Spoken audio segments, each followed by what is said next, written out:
I've watched Duke play. They shouldn't be this bad in offense. They should not be this bad in offense. Like, she is genuinely she's obviously, look, with the way this team defends, with her experience coaching, she's obviously an exceptional defensive coach. But like,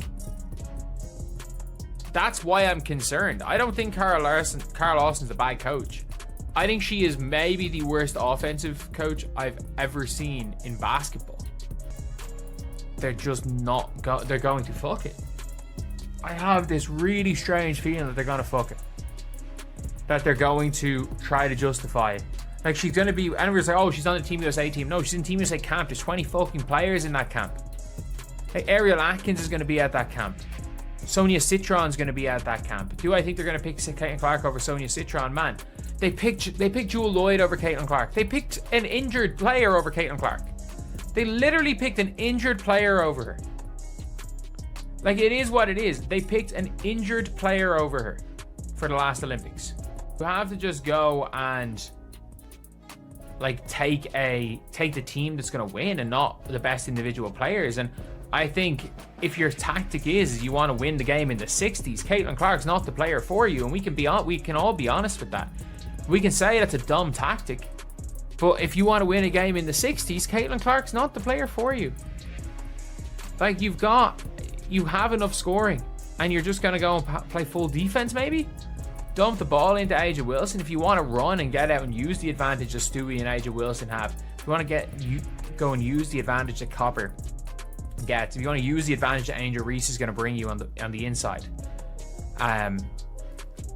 you go and bring Caitlin Clark. But if you want to win a game in the 60s and have a grind. When the news broke that Team USA might actually reject Caitlin Clark, the entire basketball world stopped in disbelief. How could the most electric player in women's basketball, the rookie who completely transformed the WNBA, not be guaranteed a spot on the national team? This wasn't a rumor whispered online or a wild fan theory. It came from within the basketball community itself, from people who've watched the process unfold and understand exactly how Team USA operates. And what's unfolding now isn't just a roster debate. It's a moment that could define the future of women's basketball on a global stage. Caitlin Clark's rise has been nothing short of meteoric, from dropping triple doubles in college to turning the Indiana Fever from an afterthought into a must-watch team.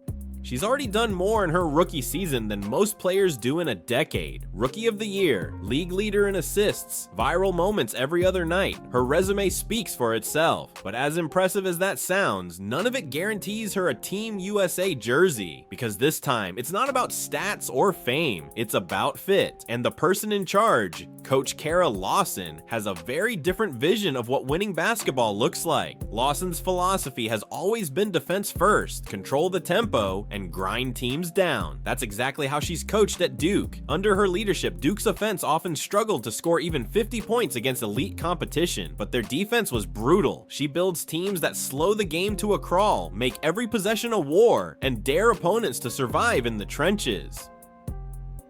It's not flashy, it's not fast, and it's the complete opposite of how Caitlin Clark plays. Clark's entire game is built on pace, creativity, and chaos. Pushing the ball, pulling up from deep, and forcing defenses to panic. At Iowa, her team averaged nearly 87 points per game. At Duke, Lawson's teams win games in the 60s. It's oil and water. Now, with Lawson leading Team USA into the next World Cup cycle, that clash in styles has become the center of controversy. Fans see Clark as the future face of American basketball, the star who can carry the sport into a new era of popularity. But Lawson sees a system that's worked for decades, one that values experience, defense, and structure over star power. And that's where the tension begins. In the last Olympic cycle, Clark was already left out of the final roster.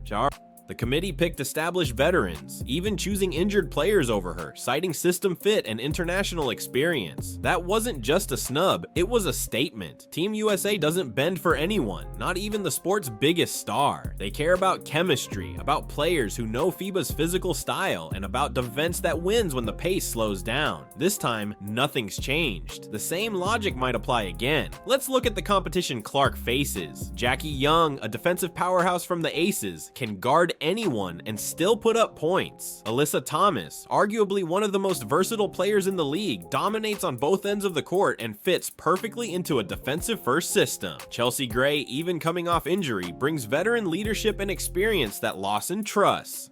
These are the players who thrive in grinded-out games, the kind Lawson loves, and when the camp starts in March, those are the players who'll shine in her system.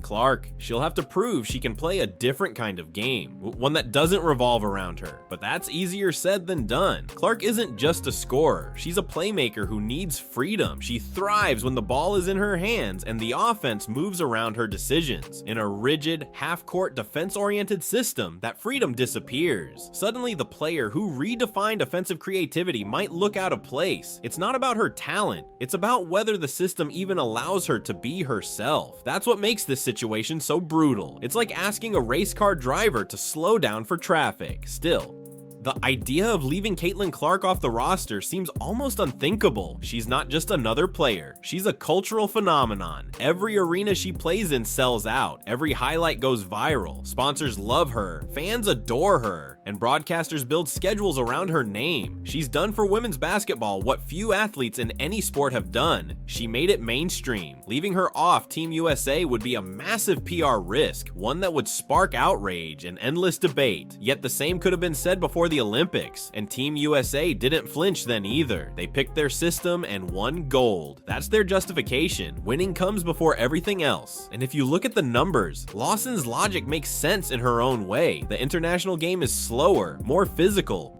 and less reliant on three-point shooting. The closer arc and tighter defenses mean that flashy offenses often struggle. You can't just run and gun your way through France, Spain, or Australia. Those teams are too disciplined. They get back on defense, they attack mismatches, and they force you into half-court battles. That's the kind of game Lawson wants to play, and if that's the plan, she might see Clark as a luxury, not a necessity. But let's be real, and this could also backfire spectacularly. Imagine Team USA stuck in a low-scoring semifinal against France, struggling to generate offense, and realizing the one player who could create her own shot is sitting at home. That's the nightmare scenario. Clark is the kind of player who can change a game with one play, one deep three, one perfect assist, one burst of energy that flips momentum. Ignoring that kind of spark could be a huge mistake, especially when the rest of the world is catching up. The real test will come at the Team USA training camp. 20 players will get invitations, but only 12 will make the final cut. Clark will be there alongside names like Paige Buchers, Sonia Citron, Angel Reese, and every veteran guard in the rotation. The camp will reveal everything. If Lawson's drills emphasize defense, physicality, and half-court execution, Clark could struggle to stand out. But if there's freedom, if the scrimmages open up, if the pace quickens, she'll dominate. The tone Lawson sets in that camp will determine Clark's fate. Behind the scenes, there's already quiet tension. Broadcasters and sponsors want Clark in red, white, and blue. They know what her presence means for ratings and ticket sales, but Team USA isn't built to be a popularity contest. It's built to win. Lawson and the committee will argue that defense wins championships and that they can't compromise their principles. But make no mistake, if Clark is left off again, the backlash will be intense. Fans won't see it as a strategic choice. They'll see it as an insult. They'll see it as politics, jealousy, or resistance to change. And maybe that's the deeper story here. The battle between tradition and transformation. For decades, women's basketball has been built on fundamentals, teamwork, and defense.